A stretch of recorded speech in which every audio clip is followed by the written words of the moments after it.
All right, everybody. Hey, what's going on? Welcome back. Hope you guys had a good weekend. Just getting things started here. It's Monday, April the 6th, and this is our morning lecture for Chapman University, 9 to 9:50 section. Today we're going to try and go a little bit further through the notes on epistemology, but mostly wrap that up and start transitioning into the next topic if possible. We'll try our best to get through the remaining notes on this. So yeah, we just have to kind of recap and summarize a little bit of the work of Gettier, and then talk to you guys a little bit about Rene Descartes and his book called The Meditations. And then if we can, we'll get started just talking a little bit about the theory of relativity and work of Albert Einstein. But if we don't get to complete all the talk of Einstein, we've got 2 meetings dedicated to it. So there's plenty of space and time to finish that over the next couple of weeks. So we're pretty well on schedule. Today is kind of like our capstone meeting on epistemology. Pretty much we're going to try to get through the rest of those notes. But I hope you guys are doing well. To those that are here live right now, early in the morning on this rainy, at least here in Southern California, Monday morning. Hope you guys all had a great weekend and are staying safe and maintaining your good health. So just hanging in there until it's 9, and then we will go on into some of our notes on this stuff.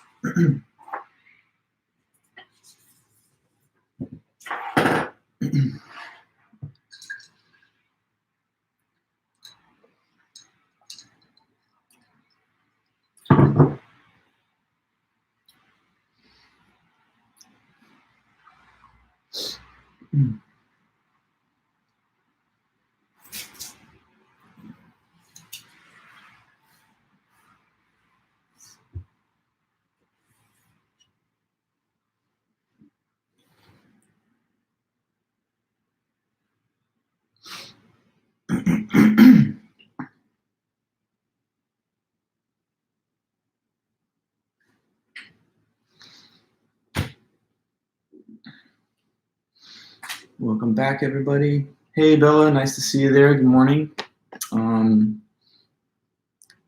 Likewise to you. Make sure I've got good lighting set up. We'll be right back.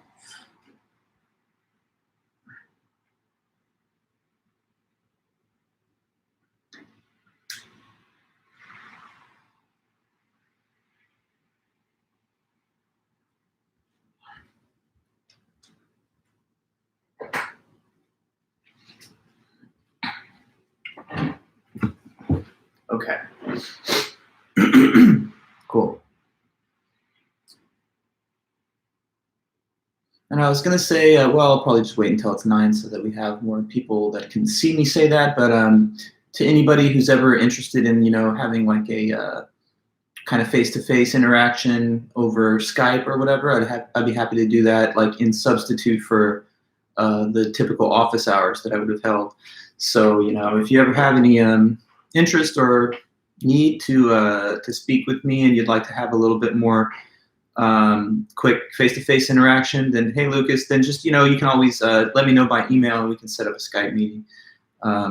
That's something I've done with some other students and it seems to be pretty straightforward and easy. So just letting you guys know that I'm also available by appointment or whatever, by request to talk to you guys over the Skype. Hey, Emily, how's it going? Good to see all you guys here. So just waiting until it's 9. We're almost there, and then we will get right to it.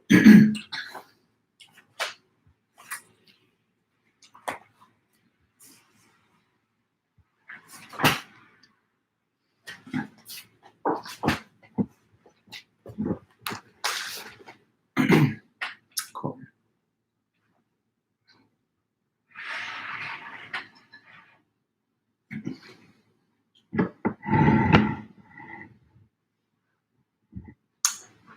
Looks pretty good, I guess, with the angle there, so not too bad.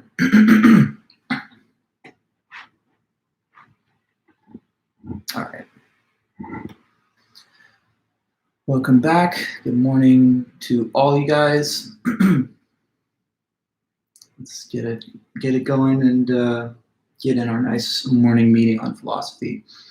So, closing in fast on the 9 a.m. hour. Let me just kind of begin, I suppose. Welcome, everybody. Welcome back to class. Hopefully you're all doing really well, had a great weekend.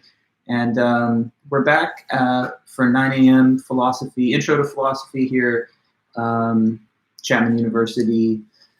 Hey, so let me ask everybody, did I attempted to send a message over the weekend. There was one failed delivery attempt that sent a blank message, but right after that, I sent the correct one, which would just have said to you guys that I graded all the midterms and that, hey, Elon, and that people can just feel free to inquire by email so that I can send you your written comments and the grade.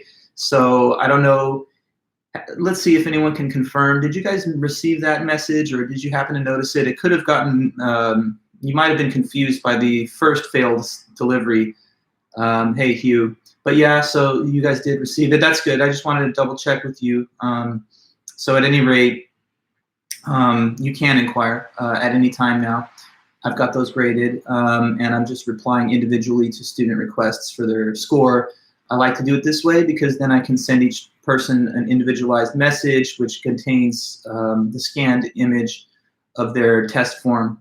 So anyways, let me know. I'm just going through all my inbox day by day to get those responses out there. And I'm teaching today, doing some live cast lectures for a few other classes. So when I'm done with this later in the evening, I will go back to my inbox and reply to anything that's there. So any of you guys looking at this that still didn't get a chance to request your midterm score, feel free to do it, and I will send it back to you guys within a 24-hour period between when you sent me the message. So anyways, just letting you guys know, a quick reminder that the midterms have been done and the grades are in, and you can get your comments from me, but you just have to send me a quick email and I'll be happy to reply back. Just give me a little time because there's other messages and other tasks I'm in the middle of, but I will definitely get your answer to you by email within a 24-hour window. Okay, great. So thanks for just bearing with me on that. Now I had another question. We were talking last meeting about the Gettier problem, right? And so I talked to you guys last week all about epistemology. We began with just the history of the topic and the ancient definition of knowledge that was given by the Greeks that kind of withstood for thousands of years. That definition was claimed as justified true belief. They said that's what knowledge is. So in other words, you have knowledge when you think something is true. And in fact, it is true, so it matches the actual facts. Whatever the proposition is that is believed is true. And then the third thing is that the individual has justification for believing it. So they got reasons or evidence to ground their true belief. If all three conditions were met, then that's knowledge. And Plato and his teacher Socrates were saying that it's better to have knowledge than to just have a true belief with no justification, because the addition of the justification element keeps the true belief there. It keeps it in place so you won't forget it or change your mind about it or something. So it adds that stability to it. And to explain that, he gave a metaphor of how ropes would add value to these priceless statues because they're so lifelike that they would run away without the ropes. So you want to have the statue, but the ropes are even better because you don't just have it for now, but also later and into the future. Then we studied the criticism of that account by Edmund Gettier. So fast forward to 1963, this American philosopher named Edmund Gettier published a short paper which showed that there are actually counter examples to the classical definition of knowledge. Cases where a person would have a justified true belief, fair enough, but still would not actually have knowledge, at least not intuitively. So Gettier tries to design these cases, these scenarios, which give the example of a person holding a justified true belief, but without actually knowing that proposition. So to start his paper, he says a couple of basic preliminaries. First of all, he gives the definition of knowledge, justified true belief. the classical definition. And then he says it's possible to have a justified false belief, even though it doesn't always happen, it's possible. And then he adds the statement of the closure principle, which does just say that if you have a justification for believing one statement or proposition, then you are also justified in believing any proposition which is entailed by that you deduce. So, I mean, if I'm justified in believing that, you know, I am born in the 80s and you're born in the 90s, then I'm justified in believing that I'm older than you, because that's just a logical entailment of the first proposition. So anyway, justification transfers over through deduction. Hey there, Ella, how are you? Now, with those preliminaries, he gives us these cases. I think we only talked about the first one. That's Smith and Jones' job hunt example. Isn't that correct? So we talked about this one scenario where imagine that you have two people, Smith and Jones. And the thing is, they're competing for a job that they both applied for. Now, they're the finalists, and it comes down to just those two. Now, they did their interviews, and Smith develops this belief that that Jones will get the job, and that Jones has 10 coins in his pocket. Now, why does Smith believe that statement? He believes it based on these reasons. First of all, the boss literally told him during a private moment aside, hey there, Smith, you know, I'm just going to let you know I'm going to hire Jones instead of you. So that's why he believes Jones will get the job. And he also has reason to believe that Jones has 10 coins in his pocket. And the reason for that is that he just counted them himself for whatever weird reason. So he has now got reasons to think, justification in other words, that the man who gets the job, that Jones will get the job and Jones has 10 coins in his pocket. Now from there, he deduces to this related proposition, which is much the same as the first, except it substitutes the name Jones with the term the man who gets the job. So this belief that is now justified is the man who gets the job has 10 coins in his pocket. Now, in the end, maybe anybody could remind me of how the little scenario plays out. What does happen in the end?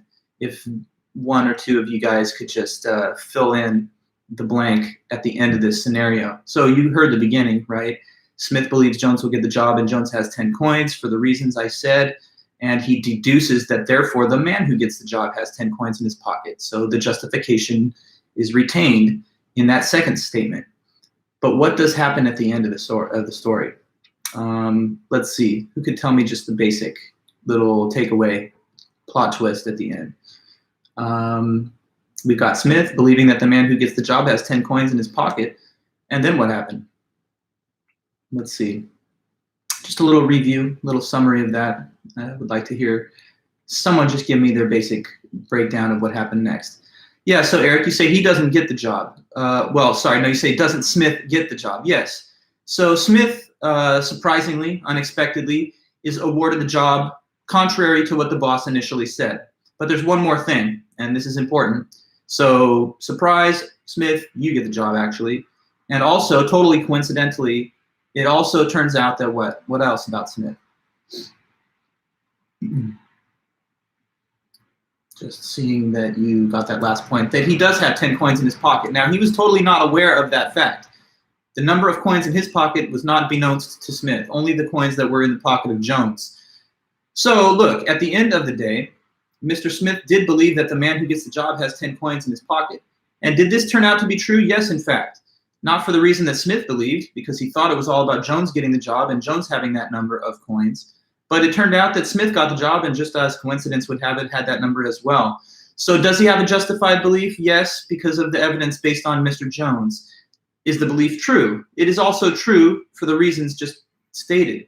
But does he actually know, or did he know, that the man who gets the job has 10 coins in his pocket? This is where the intuition of the Gettier is that no, that's not really knowledge, because it's a true belief, but it's based on just luck and circumstance that it turned out to be true, given the way in which Smith formed his justification. So his justification is kind of disconnected from the factors in reality that make the proposition true. His evidence was collected based on, the case of Jones, but the facts which make the relevant proposition true don't bear on Jones, but Smith himself. Now, I told you guys about a couple of other little random additional Gettier cases, but I did not want to at least forget about the second one that's in the paper itself. So we kind of ran up to the end last time, and I didn't get to talk to you about Gettier's second example.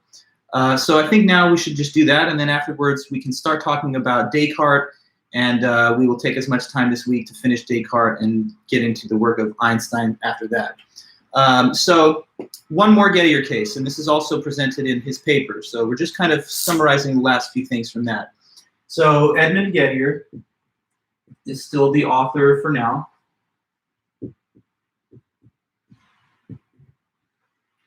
Edmund Gettier, American philosopher, born in 1927, still living, and the paper still is justified true belief knowledge from 1963.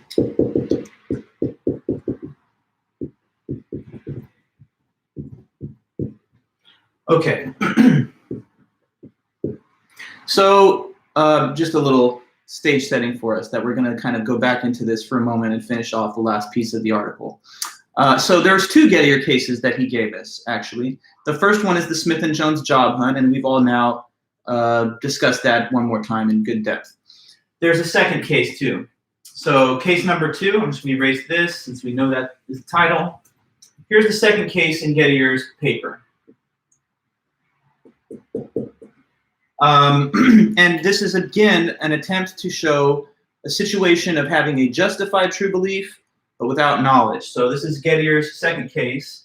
And let's call it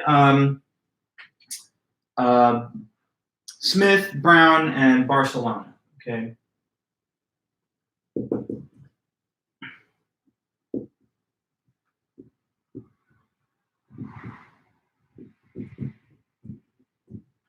Actually, sorry, one more name in there. Smith, Jones, Brown, and Barcelona, okay? So just the name of the case to give you a little bit of a memorable title there. All right, so in the second case here, we have a little bit of a different setup in the beginning. So Smith is a person, and Jones is a person who both work at the same office. This is a new scenario. So we got Smith and Jones, the same names, but a new situation. Imagine that Smith and Jones are two people who work together in one, company. So they are both co-workers. They're both employees of the same company who work in the same kind of office. Now, I want to tell you this about Smith. Smith believes this proposition, that Jones owns a Ford. So let's see, here's Smith.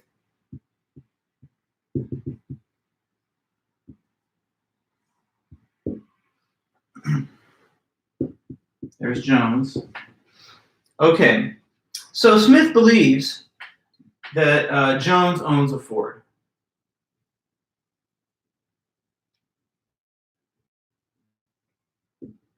Jones, his coworker, owns a Ford.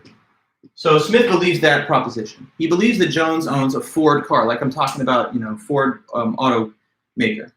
And why does he believe that Jones owns a Ford? Well, he has very good reasons for that. It's pretty straightforward. Jones says he owns a Ford, and if you watch Jones show up to work, he pulls up to work in a Ford, and he just talks about it all the time. He just tells people, yo, I own a Ford, and I'm a Ford man, and that's all I would ever drive. By the way, that's my Ford parked outside. Have you seen it? He offers people rides back from work. He's like, do you want to ride back from work in my Ford that I own because I own a Ford?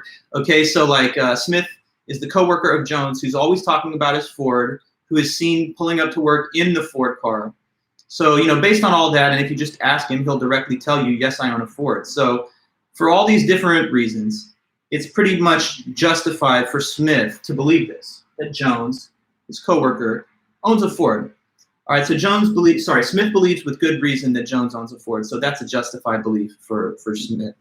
Now, to get to the next step of this example, we have to quickly go over a concept from logic, all right? This is a concept that is used in logic and grammar. It has to do with a certain type of sentence, which is called a disjunction sentence. Okay, so what is a disjunction? This is a little piece of terminology for us to know. A disjunction is an either-or statement.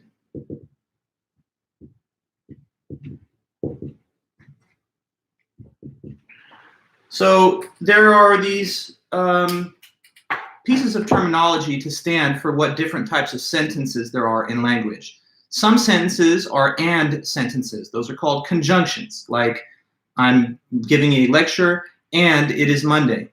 That's an and statement. That would be called a conjunction.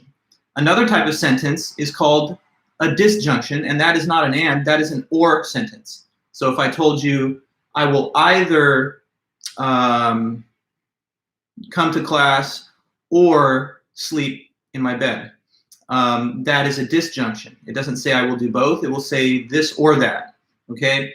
Now, about the disjunctions, there's infinitely many of them. Either I will have a pizza or taco for lunch. Either I will have children or I will not. Either I will study mathematics or chemistry. So those are all different examples, if you will, of disjunctions. And the generic form of a disjunction is some proposition A or disjoined to a different proposition B. Now let's think together about this concept for just a brief second. If there's a disjunction that has been said of the form A or B, the two individual components of the disjunction are called the disjuncts. There's the left disjunct and the right disjunct. So in this example, that I will either have pizza or tacos for dinner, what is the first disjunct? Who could just quickly tell me what that would be based on the information I've told you just now? Again, the example is I will either have pizza or tacos for dinner. And in that example, what is the first disjunct? That what? There's two disjuncts in the disjunction.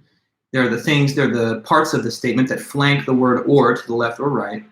So when I'm saying that I will either have pizza or tacos for dinner, yes, that I will have pizza is our initial first left-hand disjunct. It would be the one that you'd read first in the order of the sentence being written down.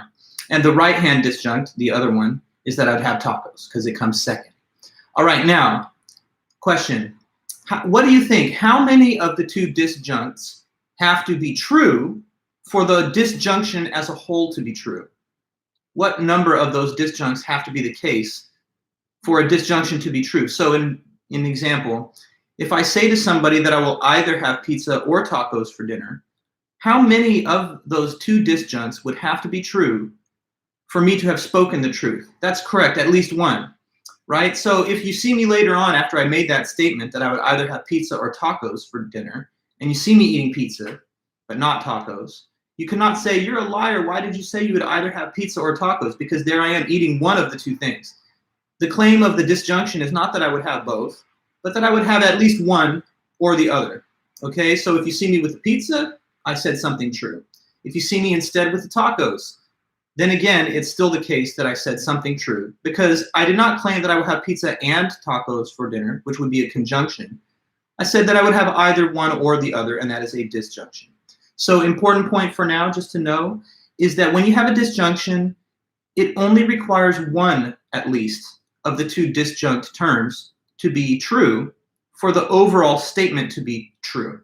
Okay, now, Mr. Smith is a big fan of logic, and he knows all of this business about disjunctions and how they work. So here's what he thinks. I believe Jones owns a Ford. And if I'm justified in believing that Jones owns a Ford, then likewise I'm justified that either Jones owns a Ford or anything else. Because the evidence that I have that Jones owns a Ford is good enough evidence to justify the whole disjunction, because I only need evidence for one of the two disjuncts for the disjunction to be justified. For example, would you say you're justified in believing that Professor Vulich is alive and well right now? I think you have good evidence of that. And the evidence is this live stream that's happening right now. It's at least some indication that I'm doing okay because I'm able to give the lecture and so on. So you have evidence and reason to believe that Vulich is alive. And therefore, you also have good evidence, the same evidence, to believe that either Vulich is alive or something random, the moon is made of cheese. You're justified in believing that either Vulich is alive or the moon is made of cheese, simply because you're justified in believing the first component of the disjunction.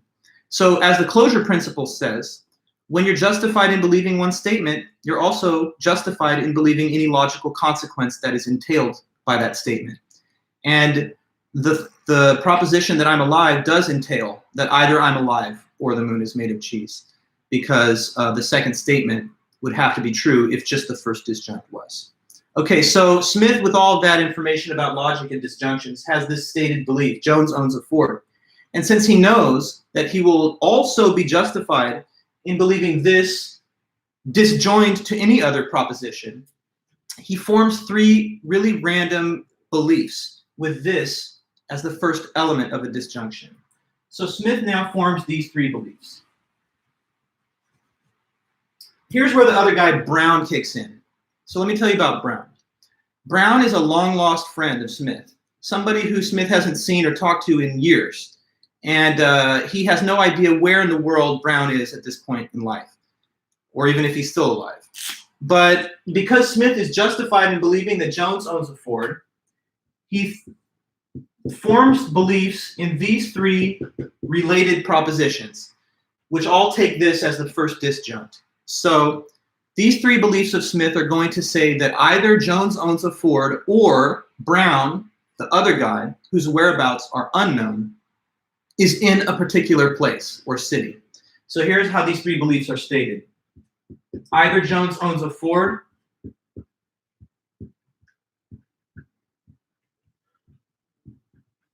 or Brown, the other guy, is in Boston.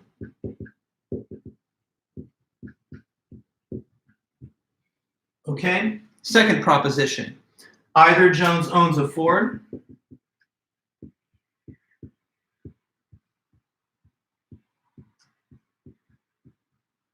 or Brown is in Barcelona, Spain.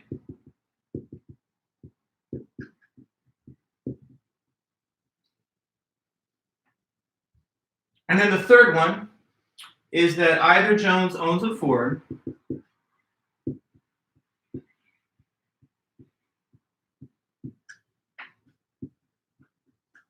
or Brown is in, and okay, so this last city is maybe a more obscure city. It's called Brest-Litovsk. I think it's somewhere over in Eastern Europe, but anyway.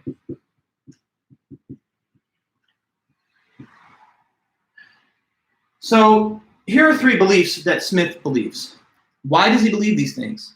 He's only basing these three beliefs on the justification he has for the first disjunct. Because remember, like I said, Smith has really good reason to believe that Jones owns a Ford.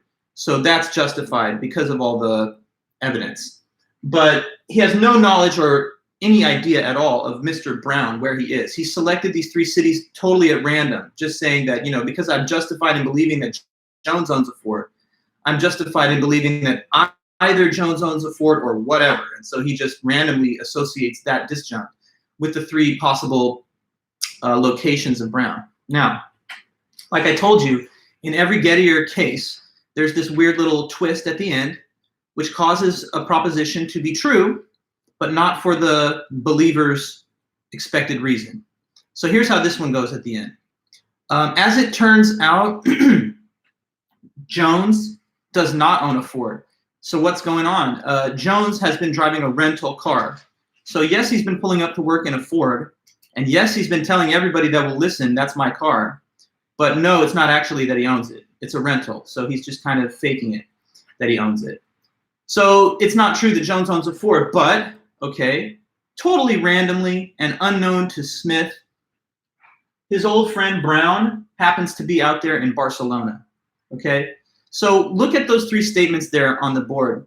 Which of the three would then be true given these facts? 1, 2, or 3? As it turns out, Jones doesn't own a Ford, but Brown is in Barcelona after all. So we've got three propositions there. One of them then turns out to be true, actually, and which one would it be? I think it's easy to see. It would be number 2, yes. Why is number 2 true? Well, as we said, a disjunction only requires one disjunct to be true for the whole thing to be true. And in the case given here, the second disjunct, Brown is in Barcelona, that's the truth maker of the whole statement, because Brown is in Barcelona. So it's true that either Jones owns a Ford or Brown is in Barcelona. Now, did Smith believe these three propositions? Yes. But he believed them because of the information concerning his thought that Jones had a Ford. So does he believe proposition 2? Yes.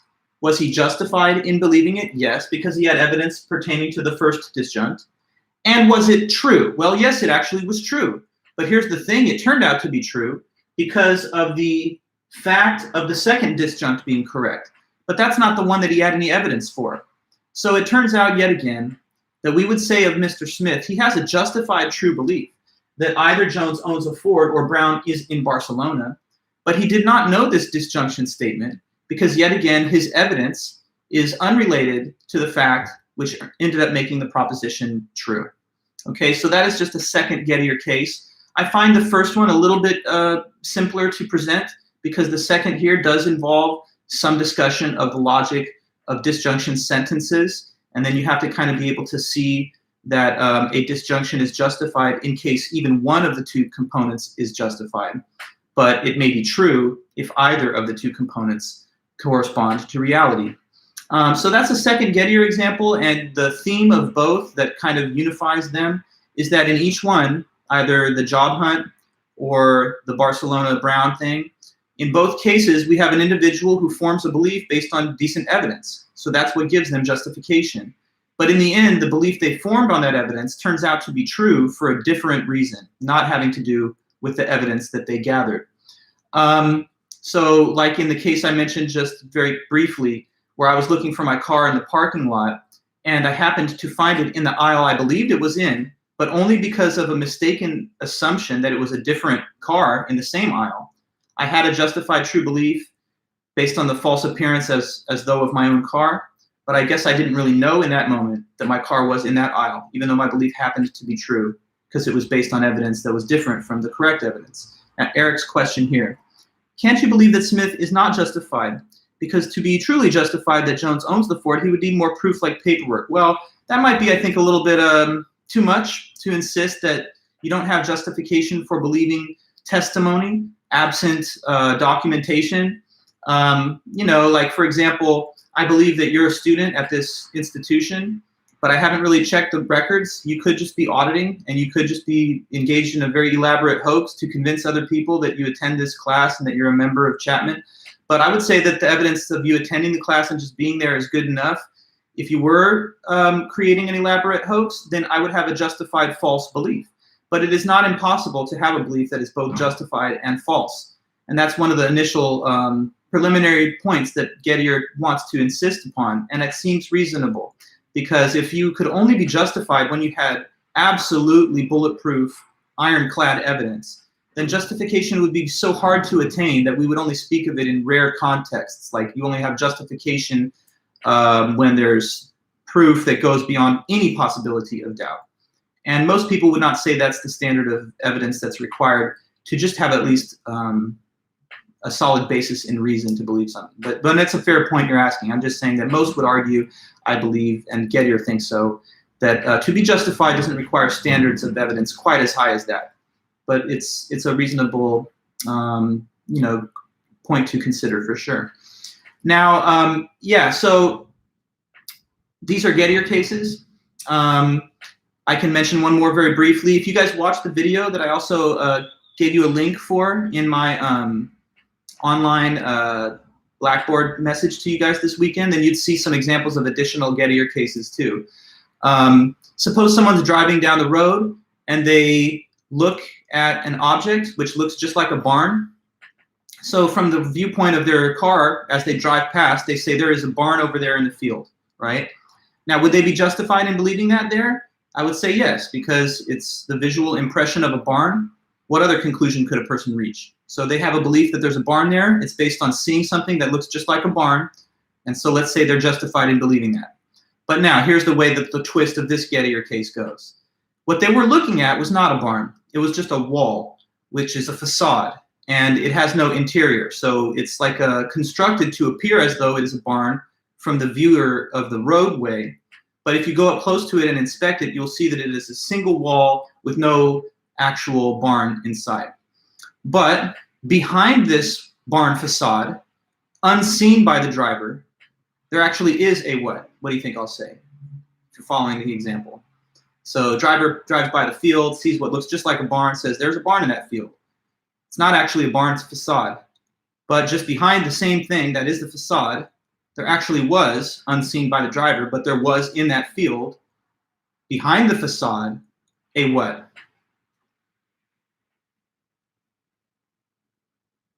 Just reason through it a bit and think about what the answer could be.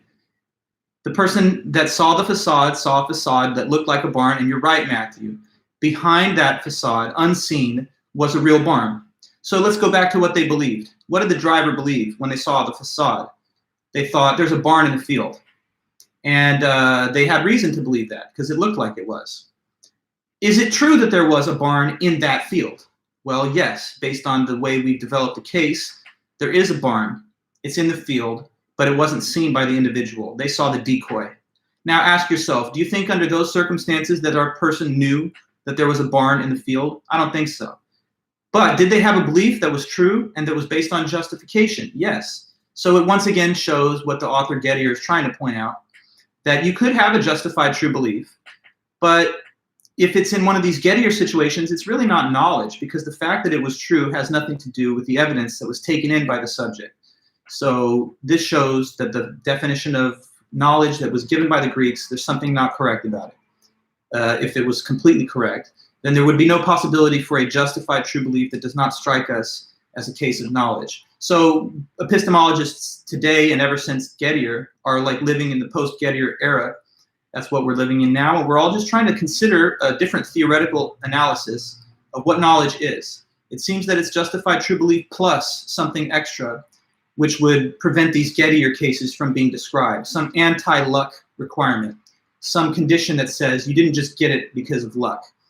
The thing is, though, it's very hard to specify what that condition is. There have been many different formulations, and no consensus view has emerged. So we are now still wondering, in a way, what is the definition of knowledge and how best to explain it. That's what Gettier's insight has shown us, and that's why we still talk about it to this day. But with that, then, I guess we've covered the Gettier in enough depth. So I'm going to move on into the next author, and we're going to catch up a little bit and get started on the writing of René Descartes. This is the last lecture, or the last author anyway, on this epistemology topic. And then we will begin transitioning as this week goes on into the next subject, which is the theory of time and the metaphysics of time. So we'll talk about, Einstein's theory, how it's different from the Newtonian view of time. But that's coming up next. So we have one more author before that, and that's Descartes. So I'm going to erase here, and we're going to go over, at least get started, on this next man's work, which is René Descartes. Okay.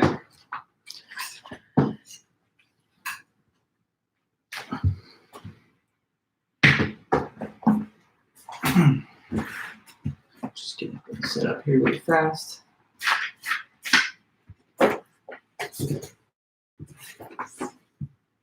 All right, so next up, new author, same topic. The philosopher's name is René Descartes.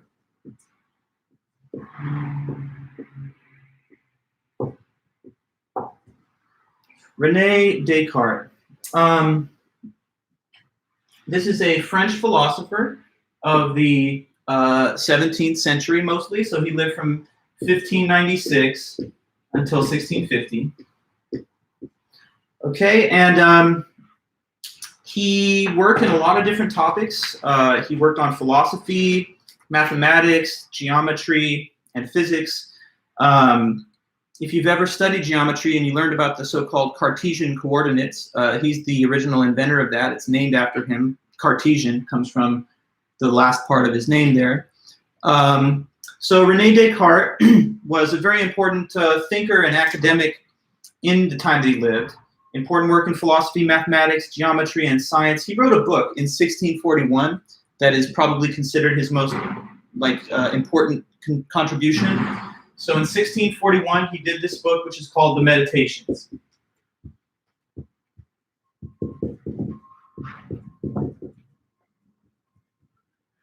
The Meditations of 1641. The full title is a little bit longer. It's Meditations on First Philosophy, but informally, most refer to it simply as Descartes' Meditations or the Meditations. Now, this book, Meditations, is divided into 6 chapters.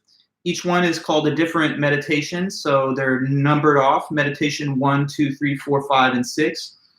In our textbook, there's 3 of those chapters that are printed. For today and Wednesday, as much as we cover, we're going to go over the first 2 chapters, meditation 1 and 2.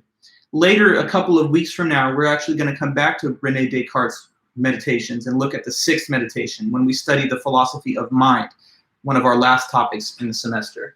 But anyway, for now, we're looking at those first 2 chapters, meditation 1 and 2. So the first 2 opening chapters of the book.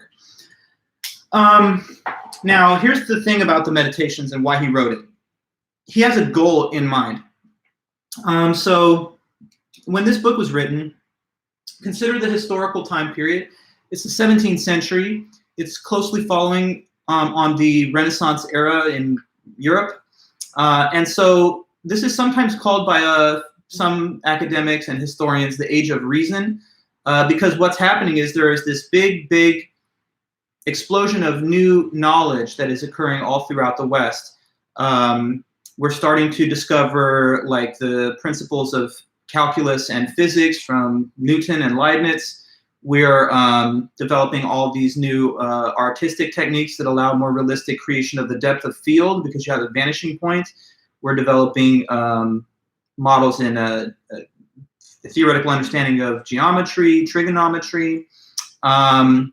We're starting to learn about the cellular organization of biological matter, principles of physics, and so on. So, I mean, there's a lot of new information and knowledge that's starting to emerge that had been, let's say, largely suppressed for quite a while during the medieval era, in which the church was the preeminent institution for all higher learning, and it would have suppressed secular knowledge that contradicted orthodox doctrines. So the church is kind of loosening its grasp on academic work in the time of Descartes, and it's opening up all these new avenues for thought and research. Here's the thing. Descartes said, as long as we're now embarking on this big project of developing human knowledge in a higher level, we should try to make sure that that is placed on a solid and firm foundation. He kind of thought about it in a metaphor of architecture. So think of the body of scientific knowledge that we are building up as like a large towering structure. As beautiful and developed as it may be, if it's founded upon a loose, shaky foundation of quicksand or whatever, then it's liable to collapse. So he said, let's make sure that we ground and base the structure of our scientific knowledge on something absolutely solid and unshakable at the bottom. So he wanted to try and discover what is totally certain. Whatever is absolutely certain and cannot be doubted, that's what will serve as the sort of foundation stone of the body of knowledge that we're rapidly advancing and developing here. So the Meditations book by Descartes, it's simply his quest for what is certain.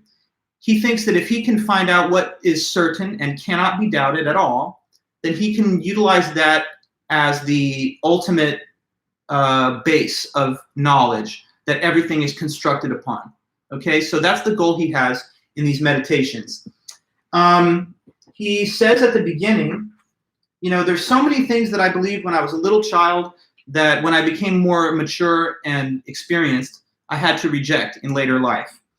And he says, I don't want to repeat that same process again now as an adult when it comes to science. Like, I don't want to have beliefs in my mind, even if I think they're scientifically based, that I have to later on go back and reject because I've discovered that they were not sound or that they were not based on good enough reasons. So here's what he says in his own writing on page 351. This is the first paragraph of Meditations. He says, some years ago I was struck by the large number of falsehoods that I had accepted as true in my childhood, and by the highly doubtful nature of the whole structure that I had based on them. I realized that it was necessary once in the course of my life to demolish everything completely and start again right from the foundations if I wanted to establish anything at all in the sciences that was stable and likely to last. But the task looked an enormous one, and I began to wait until I should reach a mature enough age to ensure that no subsequent time of life would be better for tackling such inquiry. This led me to put the project off for so long that I would now be to blame if by pondering over it any further I wasted the time still left for carrying it out. So today I have explicitly rid my mind of all worries and arranged for myself a clear stretch of free time.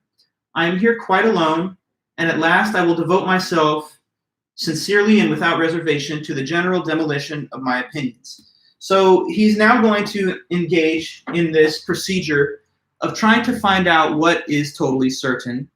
And he says, in order to find certainty, there's a method that you should use. Okay, so this is one of the first big claims of Descartes in this book. He says, in order to establish what is totally certain and cannot be doubted, we need to apply what is called the method of doubt. Okay, so here's Descartes' method of doubt.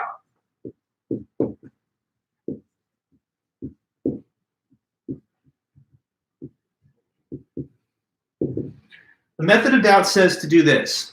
It says, assume to be false all those beliefs which have even the slightest possibility of being doubted. So, in other words, assume to be false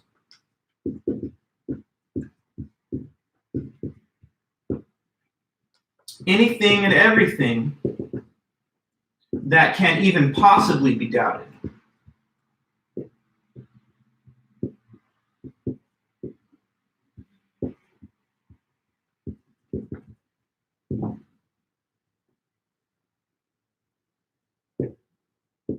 Okay, that's the method of doubt.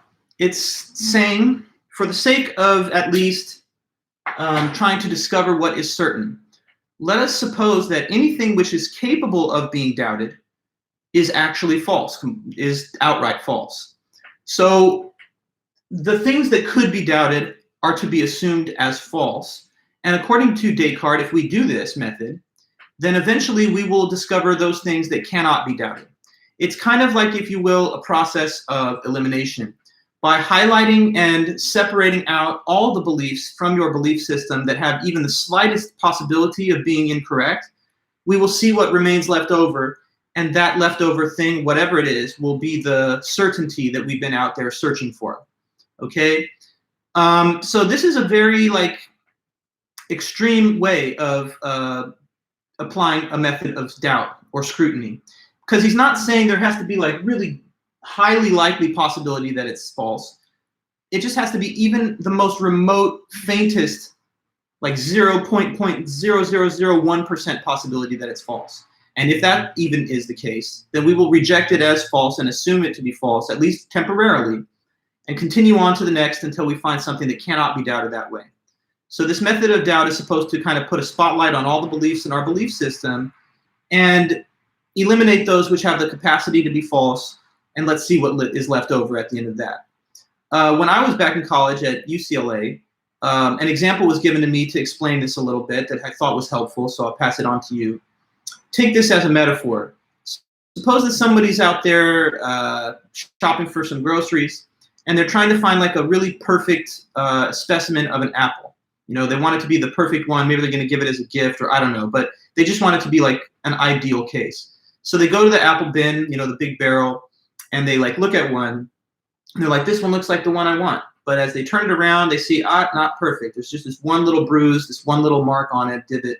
That makes it not the pristine, unblemished specimen of apple that I wanted. So I set it to the side, and I continue going through the cart like that until I find that one case where there's absolutely no flaws at all.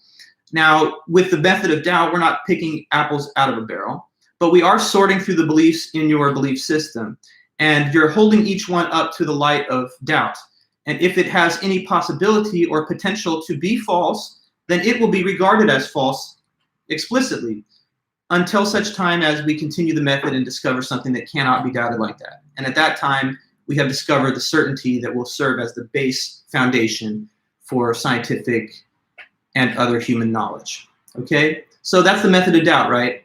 Now, what things can be doubted once this method is being applied? What you're going to see next is that there's a whole lot of stuff that can be doubted based on this method. In fact, almost everything. So one thing that he says could be doubted is all the beliefs that are based on sense perception. So he says this: all beliefs based on sense perception can be doubted.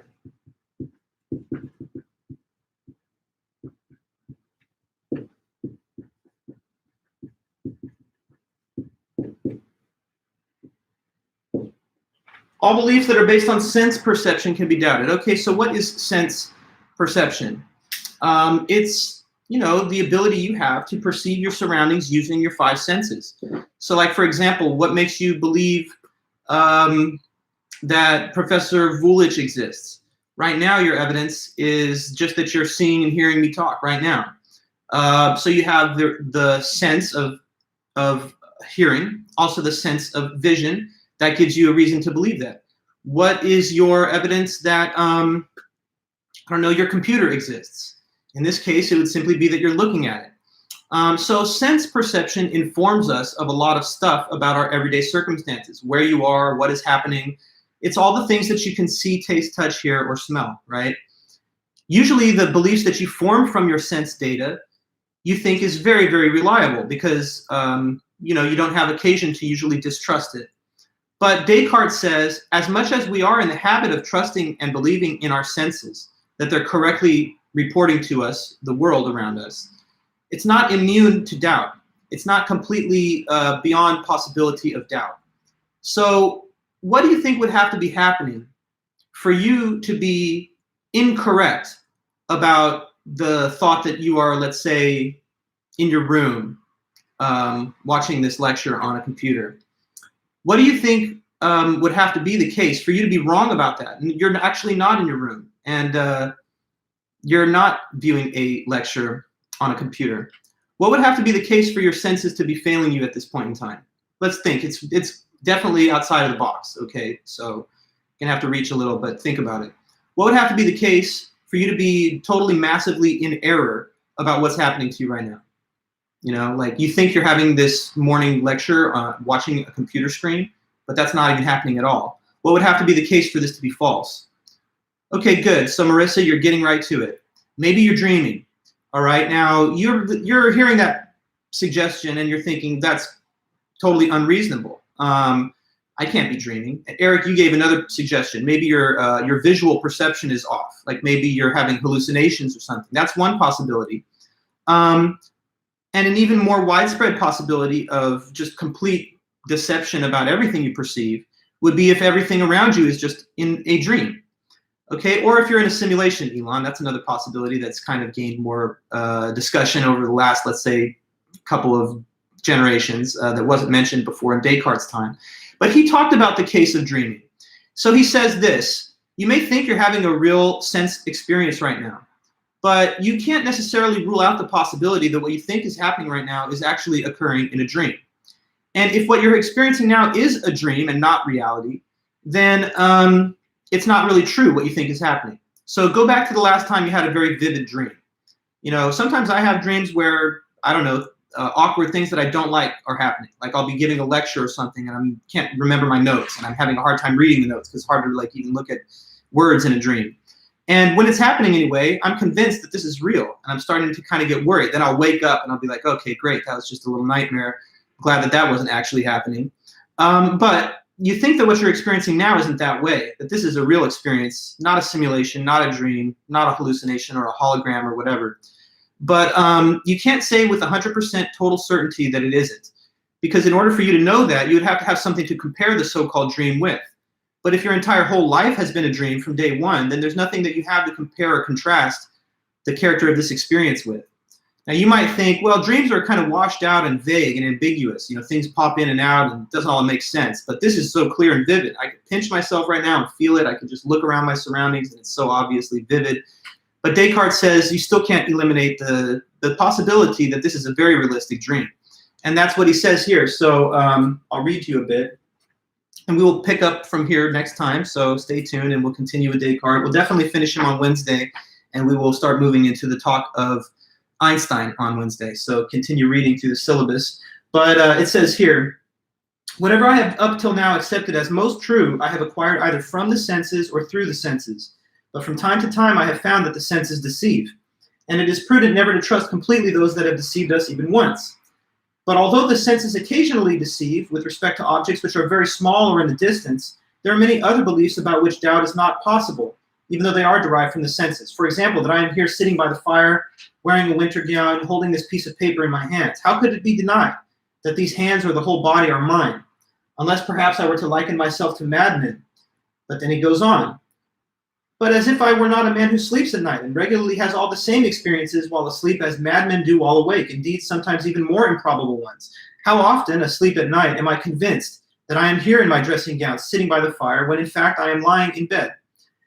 Now, therefore, he says, because of the possibility of dreams, we cannot place absolute confidence in any of the beliefs that have been based on sense perception. So his first move in this meditations is to say, at least via the method of doubt, we're going to temporarily assume to be false all things perceived by the five senses. So we're going to assume you actually are in a dream, and you don't even have a body, or at least the way that your body appears to you through your five senses may have nothing to do with its real appearance, or it may be completely spiritual and non-physical altogether.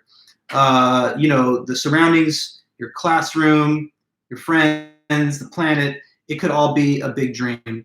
So he says, we'll get back to what's really certain, and we'll eventually reestablish our common sense belief in the things that we perceive. But as we begin the meditations, we hold those things as susceptible to doubt. And so at least for now, we consider them to be false.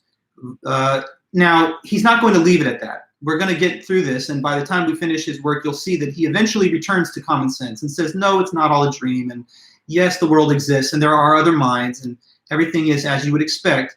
But he's not going to assume as much without, he thinks, proving it, which he believes it is possible to prove. So stay tuned and come back on Wednesday, and we will get back into Descartes. Let's see if he can restore some confidence in the beliefs that have been shaken by doubt, now that the method of doubt has been introduced. And keep in mind the bigger picture, that he's really on a search for certainty in the end. And so when he gets to his final results, he's going to try and establish what we can place total certain confidence in. But at least initially, the sense beliefs are not it. Last thing here from Marissa. Does this go somewhat to the cave? Well, good point. If you know about Plato's allegory of the cave, he said that when you see things in your everyday experience, they're kind of like the shadows projected on the wall of the cave, and so they're less real than the things themselves that cast the shadows. The difference between appearance and reality is right at the heart of the cave allegory, and so there is some relevance that this bears to it, although he's more interested in a larger scale development of what is certain. And Plato just kind of advises you to keep searching for things that go beyond the surface appearance to get to the real reality. Anyways, thanks again, everybody, and miss you guys a lot. Take care, Eric, Marissa, and everybody else that I see here. We'll be back on Wednesday, so until then, take care and do well, and make sure to email me if you want your score for the midterms, because they're all finished, and I'll be replying to those tonight and in the morning tomorrow. Okay, great one. Have a good day. I'll see you then.